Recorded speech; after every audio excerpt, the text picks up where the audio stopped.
సనాతన భారతీయ విశ్వాసాల ప్రకారం భారతదేశాన్ని భరతవర్షం అని పిలుస్తారు. భారతదేశాన్ని కవితాత్మక నామంతో జంబూద్వీపం అని పిలుస్తున్నప్పటికీ నిజానికి పురాణాల్లో అలా పిలవలేదు. భారతీయ పురాణాల ప్రకారం జంబూద్వీపం ప్రపంచానికి కేంద్ర భాగం. భూమి మీద సప్తద్వీపాల్లో ఇది ఒకటి. జంబువు, ప్లక్షము, కుశము, క్రౌంచము, శాకము, సాల్మలము, పుష్కరము అనేవి సప్తద్వీపాలుగా భారతీయ పురాణేతిహాసాల్లో చెప్పబడ్డాయి. అలాగే మొత్తం ప్రపంచ భూభాగాన్ని 9 భాగాలుగా గుర్తిస్తూ ఆ ఒక్కో భాగాన్ని వర్షం అన్నారు. అవి కురు, హిరణ్మయ, రమ్యక, ఇలావృత, హరి, కేతుమాల, భద్రాశ్వ, కిన్నెర, భారత వర్షాలు. వర్షం అనగా భూభాగం లేదా దేశమని మన అవగాహన కోసం అర్థం చేసుకోవచ్చు. సముద్రానికి ఉత్తరంగా హిమాలయాలకు దక్షిణంగా ఉన్న ప్రదేశం భారత వర్షమని విష్ణు పురాణం నిర్వచించింది. భారతదేశం ఆసియా ఖండంలో ఉంది. ప్రస్తుతం ఆసియా, ఆఫ్రికా, ఉత్తర అమెరికా, దక్షిణ అమెరికా, అంటార్కిటికా, ఐరోపా, ఆస్ట్రేలియాతో భౌగోళికంగా 7 ఖండాలుగా ఉంది మన భూగోళం. మన భారతదేశం ఉన్న ఆసియా ఖండాన్ని శతాబ్దాల క్రితం జంబూద్వీపం అనేవాళ్లు. మన భరతఖండాన్ని భరతవర్షం అనేవాళ్లు. విదేశీ దండయాత్రలో అది ఇండియా అయింది. దేశంలోని అనేక ప్రాంతాలు ఆయా విదేశీ పాలకుల కాలాల్లో ఎక్కడే స్థిరపడిపోయినా విదేశీ తెగల రాచరిక పాలనల్లో వారికి నచ్చినట్టుగానో పలకడానికి అలవాటుగానో పేర్లు మార్చబడ్డాయి. నేటికి అసలు పేర్లు గుర్తులేనంతగా వాటిలో చాలా వరకు వాడుకలో ఉన్నాయి. ఒకవేళ ఆనాటి పేర్లు తిరిగి పెట్టినా కొత్తగా అనిపించేలాగా మనం కాలంలో చాలా ముందుకొచ్చేస్తాం. అయినా మూల చరిత్ర మాసిపోదు కదా. చారిత్రక సత్యాలు వెలికితీతకు సదరు వివరాలు అసత్యమవుతాయి. ఒక్కోసారి అవే అత్యంత కీలకంగా కూడా వ్యవహరిస్తాయి. పురాణ చారిత్రక కాలం నాటి మేరు పర్వతం, మహేంద్ర పర్వతం, మలయ పర్వతం, గంధమాదన పర్వతం పేర్లు మనలోని చాలా మందికి తెలియకపోవడంలో ఆశ్చర్యమేం లేదు. భారతదేశాన్ని ఏలిన రాజుల ఏలుబడి తూర్పు, పశ్చిమ, వాయువ్య దేశాల్లో ఎంత దూరం వరకు ఉండేదో చాలా కొద్ది మందికి మాత్రమే తెలుసు. అఖండ భారతమంటూ ఇప్పుడు మన ప్రాచీన భారత ఇతిహాసాన్ని నెమరు వేసుకునే ప్రయత్నాలు జరుగుతున్నాయి. అది సంతోషించే విషయమే. భారతదేశానికి నాగరికతను నేర్పింది విదేశీయులేననే చరిత్రకారుల వ్రాతలు శుద్ధ తప్పిదాలని, ఉద్దేశపూర్వకంగా దారి తప్పించే ప్రయత్నాలని గత కొంతకాలంగా మనం తెలుసుకుంటున్నాం. సనాతన ధర్మం అనేది ఇక్కడ ప్రజల జీవన విధానమని చెప్పే వేల లక్షల ఉదాహరణలు, వాస్తవాలు బయటపడుతున్నాయి. ఉత్సాహవంతులు, పురాతత్వవేత్తల కృషి విజయవంతం కావాలని కోరుకుందాం. మనం కూడా కొన్ని ప్రాథమిక వివరాలు తెలుసుకుందాం. మీకు జంబూఫలం అంటే తెలుసా? నిజానికి మీకు తెలుసు, కానీ ఆలోచిస్తున్నారు కదూ. నేరేడు పండు తెలుసు కదా, దాన్ని జంబూఫలం అంటారు. అవి పుష్కలంగా ఉండే దేశం కనుక మన ఈ దేశాన్ని జంబూ దేశం, జంబూద్వీపం అని పిలిచారని ఎవరైనా చెబితే వాళ్ళని కాస్త ఆగమని చెప్పండి. అసలు మొత్తం ఆసియా ఖండ దేశాల్లో వెదురు, టేకు, వేప, రావి, మర్రి, మామిడి వృక్షాల వనాలు సమృద్ధిగా ఉండేవి. జంబూ అంటే అల్లనేరేడు పండు ప్రస్తావన ఈ జాబితాలో మనకెక్కడా కనిపించదు. అయితే జంబూద్వీపమనే పదోత్పత్తి మనకు మహాభారతంలో కనిపిస్తుంది. మహాభారతం భీష్మ పర్వం 7వ సంజయుడు ధృతరాష్ట్రుడితో సంభాషిస్తూ నీలగిరి పర్వతాల దక్షిణ భాగంలో, నిషద పర్వత ఉత్తర భాగంలో సుదర్శనమనే విశాలమైన జంబూఫల వృక్షం ఉంది. దాని పేరు మీదనే ఈ సనాతన ప్రాంతం జంబూద్వీపమని పిలువబడుతోంది అని చెప్తాడు.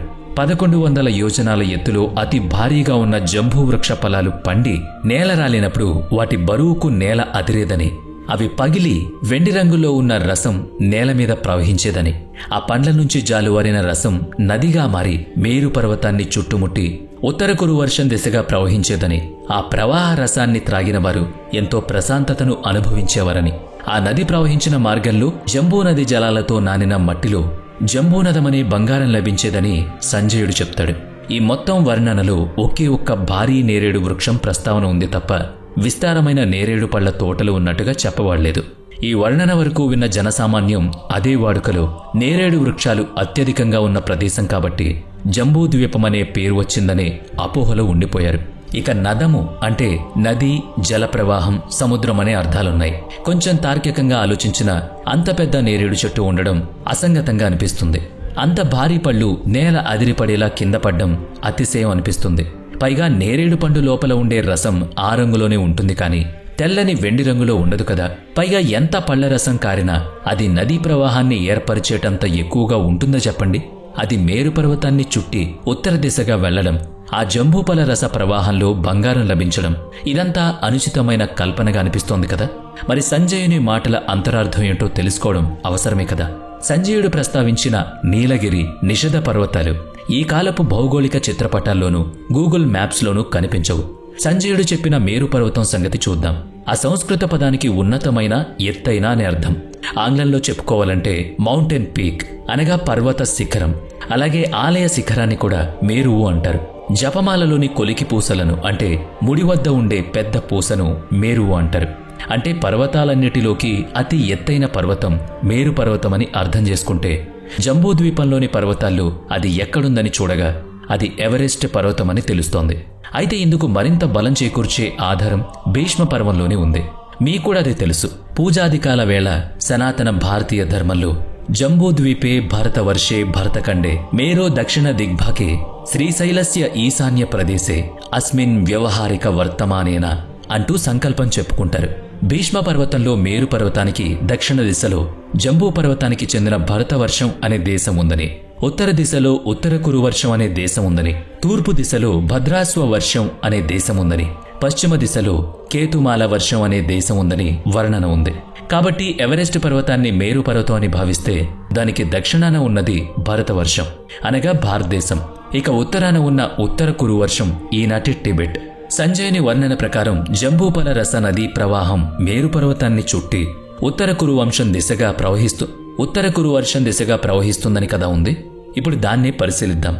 ఉత్తర కురువర్షానికి చెందిన ప్రజలు జంబూనదమనే బంగారు ఆభరణాలు ధరించిన దేవతా రూపాలను ఆరాధిస్తారు. ఇంద్రగోపణులనే రత్నాభరణాలను ధరిస్తారు. అవి కెంపు రంగులో ఉంటాయి. హరప్ప, సింధు నాగరికతల కాలంలో ప్రజలు ఈ ఇంద్రగోప రత్నాభరణాలను ధరించినట్లు చారిత్రక ఆధారాలను బట్టి తెలుస్తోంది. సంజయుడు ధృతరాష్ట్రునికి వివరించిన సంగతుల్లో ఉత్తర కురువర్ష ప్రజల శరీర వర్ణం ఉదయిస్తున్న సూర్యుని లేత ఎరుపు రంగు కాంతి వలె ఉంటుందనే మాట కూడా ఉంది.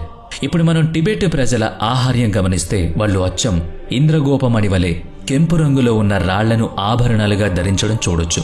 వారి ముఖవర్ణం గమనిస్తే తొలి సంధ్య వేళ పొద్దెక్కుతున్న సూర్యకాంతి వలె కనిపిస్తుంది. సంజయుని వర్ణనలు ఉత్తర కురువర్ష పాత్రలు బేరుండ పక్షుల ప్రస్తావన కూడా ఉంది. అవి మృత కళేబరాలను ఎత్తుకుపోయి తింటూ ఉంటాయి. తోక నుంచి మెడ వరకు ఈకలతో, మెడ నుంచి ముక్కు వరకు బోడిగా కనిపించే ఈ పక్షులను గండభేరుండ పక్షులని పిలుస్తూ ఉంటారు. నేటికీ టిబెట్లో ఈ పక్షులను చూడొచ్చు. వీటినే వ్యవహారిక భాషలో గ్రద్దలు అంటారు. టిబెట్ ప్రజలు మరణించిన వారి శరీరాలను సదరు పక్షులుండే ప్రదేశాలకు తీసుకువెళ్లి ఉంచుతారు. అవి ఆ శరీరాలను తీసుకుపోయి ఆరగిస్తాయి. అక్కడ మరణించిన వారికి అంతిమ సంస్కారం చేసే విధానం అది. కాబట్టి నేటి టిబెటే ఆనాటి ఉత్తర కురువర్షం అని తెలుస్తోంది. ఎవరెస్ట్ పర్వతమే మేరు పర్వతం అని కూడా తెలుస్తోంది. ఇప్పుడు మన వివరణను విస్తరించి చూద్దాం. మేరు పర్వతానికి తూర్పు దశలో ఉన్న భద్రాస్వ వర్షం నేటి చైనాలోని తూర్పు ప్రదేశం, పశ్చిమ దిశలోని కేతుమాల వర్షం నేటి ఇరాన్ దేశం. ఇంతకీ టిబెట్లో ప్రవహిస్తున్న నది ఏమిటన్నది చూస్తే మేరు పర్వతాన్ని చుట్టి ఉత్తర కురువర్షం దిశగా ప్రవహిస్తున్న నది ఒకే ఒక్కటి ఉంది. అదే ఎర్లుంగ్ చాంగ్పో. భారతీయులు సదరు నదిని బ్రహ్మపుత్ర నది అని పిలుస్తారు. అయితే ఈ నదిని జంబూ నది అని పిలిచిన ఆనవాళ్లు మాత్రం లేవు. అయితే అచ్చమైన చైనా భాషలో ఈ నదిని యాంగ్లూంగ్ జాక్స్పో అని పిలుస్తారు. చాంగ్పో అనేది ఆంగ్లేయులు తాము పిలవడానికి వీలుగా మార్చుకున్న పదం. చైనా భాషలో జంగ్బో అనగా నది అని అర్థం.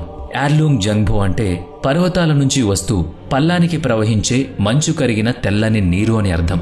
కాబట్టి బ్రహ్మపుత్ర నదిని యార్లూంగ్ జగ్బో అని పిలవడానికి బ్రహ్మపుత్ర నదియే సంజయుడు చెప్పిన జంబూ నది అయ్యుంటే, ఆ జంబూ నది జన్మ ప్రదేశంలో చెప్పబడిన సుదర్శనమనే జంబూ ఫలాల మహావృక్షం ఏవైనా ఉండాలన్నది ఆలోచిద్దాం. ఈ వివరాలను బట్టి జంబూ నది లేదా యార్లూంగ్ జగ్బో లేదా బ్రహ్మపుత్ర హిమాలయాల్లో పుట్టిన నది అని ఖాయమైంది కదా. కాబట్టి హిమవత్ పర్వతాల్లోని ఒక హిమనీ నదం అనగా గ్లేసియర్ నుంచి అది జన్మించి ప్రవహించాలి. మీకు తెలుసు కదా, హిమనీ నదం విరుచుకుపడినప్పుడు అంటే గ్లేసియర్ విరిగిపడినప్పుడు భారీగా మంచు పతనమవుతుంది. దాన్ని అవలాంచి అంటారు. అది విరిగిపడ్డప్పుడు ఆ ప్రాంతం భూకంపం వచ్చినట్టు దద్దరిల్లుతుంది. అక్కడ మంచు కరిగి నదిగా ప్రవహిస్తుంది. దాన్నే సంజయుడు వెండి వర్ణపు జల ప్రవాహం అని వర్ణించాడు. మరి బంగారం మాటేంటి అంటే, మంచు విరిగిపడినప్పుడు పర్వతం నుంచి మట్టి కరిగి అనేక ధారలుగా కరిగి నీళ్లతో పాటు కొట్టుకొస్తుంది. ఆ ధాతువుల్లో బంగారం కూడా ఉంటుంది. భారతదేశంలోని కొన్ని ప్రాంతాల్లోని మట్టి పొరల్లో సైతం బంగారు ధాతువు లభిస్తుంది. బ్రహ్మపుత్ర నది ప్రవాహ మార్గాల్లోనూ బంగారం ఆ విధంగానే లభిస్తోంది. టిబెట్లో బంగారు ఖనిజం అధికంగా ఉంది. చైనా తన ఆక్రమణలో ఉన్న టిబెట్లో తవ్వకాలు జరిపి బంగారాన్ని వెలికి తీసుకుంటోంది. టిబెట్ ప్రజల వ్యతిరేకతను చైనా పెడచెవిన పెడుతోంది. టిబెట్ ప్రజలు బంగారం దొరికే ఆ నదిని సోనా నదం అంటే సువర్ణ నది అంటారు. దాన్నే జంబూ నదం అని అంటారు. వారి భాషలో జంబూ అంటే నది. ఆ నదిలో దొరికే స్వర్ణాన్ని జంబూ నదం లేదా జంబూ నంద్ సోనా అని వ్యవహరిస్తూ ఉంటారు. అంటే జంబూ ద్వీపం అనే పేరు జంబూ నది పేరుతో ఏర్పడింది. అంటే బ్రహ్మపుత్ర నది పేరు మీదుగా ఏర్పడింది. జంబూ అంటే నది అని కూడా అర్థం ఉంది. ఇంకొంచెం అర్థం విస్తృతంగా చేసి చూస్తే నదీ నదాలతో సమృద్ధిగా నీళ్లు ప్రవహించే భూమియే జంబూ ద్వీపం అని అర్థం చెప్పుకోవాలి. మరింత విస్తృతంగా పరిశీలించి చూద్దాం. ప్రపంచంలో అత్యధికంగా నదీ ప్రవాహాలున్న ప్రాంతం ఆసియా ఖండం. అది జంబూ ద్వీపం. ఆ జంబూ ద్వీపంలో ఉన్నది భరతవర్షం. భరతవర్షంగా పిలువబడ్డ భారతదేశం ఒకప్పుడు Egypt, Afghanistan, Iran, Balochistan, Nepal, Tibet, Bhutan, Myanmar, Bangladesh, శ్రీలంకలతో కలిసి ఉండేదని, అదే అఖండ భారతం అని ప్రాచీన భారతదేశ చరిత్రను పరిశీలిస్తే తెలుస్తుంది. ముస్లింలు, మొఘలులు, ఆంగ్లేయులు ఇక్కడకు రాకముందు కాలం నాటి అఖండ భారతం అది. అఖండమే అయినా ఎవరి రాజ్యాలను వారు పరిపాలించుకునేవాళ్లు. ఒకవేళ మహాసామ్రాజ్యంలో భాగమైతే చక్రవర్తికి కప్పం చెల్లించేవారని చరిత్రకారులు వివరిస్తున్నారు. విషయం జంబూద్వీపం గురించి అయినా కానీ తత్సంబంధిత విషయాలు ముఖ్యమే. పైగా మన ఋషులకు ప్రపంచ భౌగోళిక శాస్త్ర పరిజ్ఞానం ఉండేదని మనకు తెలుస్తోంది. ఆ విజ్ఞానాన్ని తిరిగి వెలికితీసే ప్రయత్నాలు జరుగుతున్నాయి. అది హర్షించదగ్గ విషయం. ఆ దిశగా కృషి చేస్తున్న వారికి ప్రోత్సాహమిద్దాం, వాళ్ళని గౌరవిద్దాం. వీడియో నచ్చితే లైక్ చేయండి, షేర్ చేయండి. ఇప్పటి వరకు మన ఛానల్ని సబ్స్క్రైబ్ చేయనట్లయితే ఇప్పుడే సబ్స్క్రైబ్ చేసుకుని పక్కనే ఉన్న బెల్ ఐకాన్పై క్లిక్ చేయండి. నెక్స్ట్ వీడియోలో మళ్ళీ కలుద్దాం. Thanks for watching.